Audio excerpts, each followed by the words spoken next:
ரெண்டு டிவைஸ்க்கு இடையில data transfer பண்ண போறோம் அப்படின்னா அந்த டேட்டா கேபிள் தேவை. அப்படி இல்லை அப்படின்னா ரெண்டு டிவைஸ்க்கும் காமனான ஒரு டேட்டா ட்ரான்ஸ்ஃபர் சாஃப்ட்வேர் தேவை.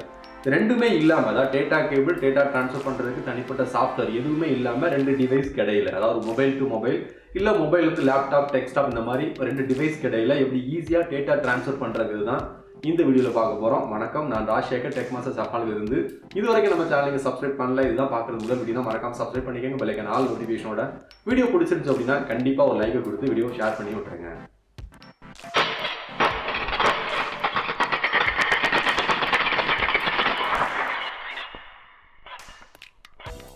டேட்டா கேபிள் இல்லாமல் எந்த சாஃப்ட்வேரை இன்ஸ்டால் பண்ணாமல் ஒரு டிவைஸ்லேருந்து இன்னொரு டிவைஸ்க்கு நம்ம டேட்டா ட்ரான்ஸ்ஃபர் பண்ணோம் அப்படின்னா அதுக்கு ஒரு வெப்சைட்டை தான் பயன்படுத்த போகிறோம். இப்போ பார்த்தீங்கன்னா ரெண்டு மொபைல் வச்சுருக்கேன், ஒரு லேப்டாப் வச்சுருக்கேன்.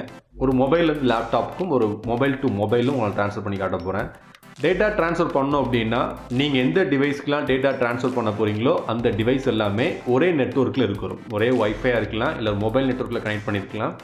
டேட்டா ட்ரான்ஸ்ஃபர் பண்ணுறதுக்கு நெட்வொர்க் தேவைன்னு இல்லை, நீங்கள் கனெக்ட் பண்ணுறதுக்கு நெட்வொர்க் இருந்தாலே போதும். ஈஸியாக கனெக்ட் பண்ணிட்டீங்கன்னா ஈஸியாக உங்கள் டேட்டா வந்து நீங்கள் ட்ரான்ஸ்ஃபர் பண்ணிக்க முடியும். எந்த டேட்டா கேபிளோ இல்லை எக்ஸ்ட்ராலாக நீங்கள் எந்த சாஃப்ட்வேரை இன்ஸ்டால் பண்ணாமல் ஈஸியாக பண்ணிக்க முடியும்.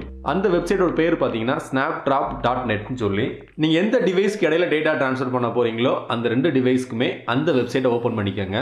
மொபைல் டு மொபைல் பண்ணாலும் சரி, லேப்டாப்லேருந்து மொபைல் பண்ணாலும் சரி, அந்த காமனாக ஒரு ப்ரௌசரில் அந்த வெப்சைட்டை ஓப்பன் பண்ணிக்கோங்க. snapdrop.netன்னு சொல்லி நான் ஓப்பன் பண்ணிக்கிறேன். முதல்ல ஒரு மொபைலில் இருந்து ஒரு லேப்டாப்புக்கு ஓப்பன் பண்ணிக்கிறேன்.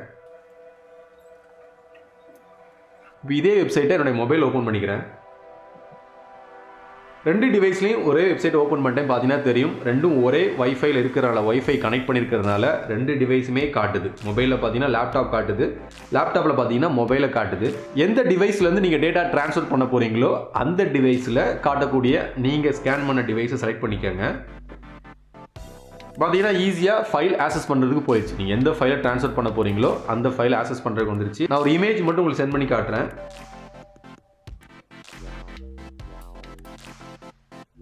பார்த்தீங்கன்னா தெரியும், ஃபோட்டோ அங்கே வந்துருச்சு. இந்த ஃபோட்டோ தான் நான் அனுப்பிச்சிருக்கேன். பார்த்தீங்கன்னா தெரியும், ஃபைல் ரிசீவ்னு சொல்லி அந்த ஃபோட்டோ அங்கே ரிசீவ் ஆயிடுச்சு. சேவ் பண்ணிட்டீங்க அப்படின்னா உங்கள் லேப்டாப்பில் இருந்து நீங்கள் சென்ட் பண்ண டேட்டா வந்து, அதான் நீங்கள் டேட்டா ஃபோட்டோஸ் வீடியோஸ் எதுவாக இருந்தாலும் சரி, நீங்கள் அனுப்பிச்ச டேட்டா வந்து உங்கள் மொபைலில் சேவ் ஆயிடுச்சு. ரெண்டு மொபைல் கடையில் பண்ணி பார்க்கலாம். மொபைல் ப்ரௌசர் போய்க்கிறேன். ரெண்டும் ஒரே வைஃபைல இருக்கிறதுனால ரெண்டுமே டிவைஸ் காமிக்க ஆரம்பிச்சிருச்சு. இப்போ இங்கேருந்து நான் இந்த மொபைலுக்கு ஒரு இமேஜ் ஒன்று அனுப்பிச்சி விட்றேன். இந்த லேப்டாப்லேருந்து எந்த ஃபைலை எங்கே அனுப்பிச்சனோ அதே ஃபைலை செலக்ட் பண்ணிக்கிறேன். அந்த ஃபைல் இங்கே வந்துருச்சு. பார்த்தீங்கன்னா தெரியும், இங்கே வந்துருச்சு. சேவ் பண்ணிங்கன்னா ஆட்டோமேட்டிக்காக சேவ் ஆயிடும். இந்த மாதிரி ஈஸியாக இந்த வெப்சைட்டை பயன்படுத்தி எவ்வளோ பெரிய ஃபைலாக இருந்தாலும் சரி ரொம்ப வேகமாக ஈஸியாக ஒரு டிவைஸ்லேருந்து ஒரு டிவைஸ் நீங்கள் ட்ரான்ஸ்ஃபர் பண்ணிக்க முடியும். இந்த வெப்சைட்டோட பேர் பார்த்தீங்கன்னா snapdrop.netன்னு சொல்லி. வெளியே எங்கேயே இருக்கும், நம்ம டேட்டா யாருக்காக ஷேர் பண்ணோம், நம்ம கையில் டேட்டாக்குள் இல்லை, அதுக்காக அவங்க டிவைஸில் நம்ம டிவைஸ்லேயே சாஃப்ட்வேர் இன்ஸ்டால் பண்ண அவசியம் இல்லை. ஈஸியாக இந்த வெப்சைட்டை பயன்படுத்தி டேட்டாவை ஈஸியாக ஷேர் பண்ணிக்க முடியும். கண்டிப்பாக ட்ரை பண்ணி பாருங்கள். இந்த வெப்சைட் லிங்க்குமே டிஸ்கிரிப்ஷன் பாக்ஸில் லிங்க் இருக்குது, தேவைப்பட்டால் பயன்படுத்திக்கோங்க.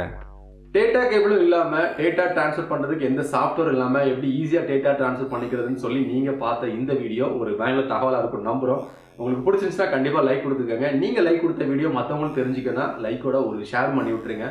நிறை குறை இருந்தாலும் சரி, சேனல் அல்லது வீடியோ எதுவாக இருந்தாலும் சரி, குறை இருந்தாலும் சரி, நிறை இருந்தாலும் சரி, கீழே கமெண்ட் பாக்ஸில் தெரிவிங்க. மீண்டும் நல்ல தகவலை சந்திக்கும் வரைக்கும் நான் ராஜசேகர். நன்றி.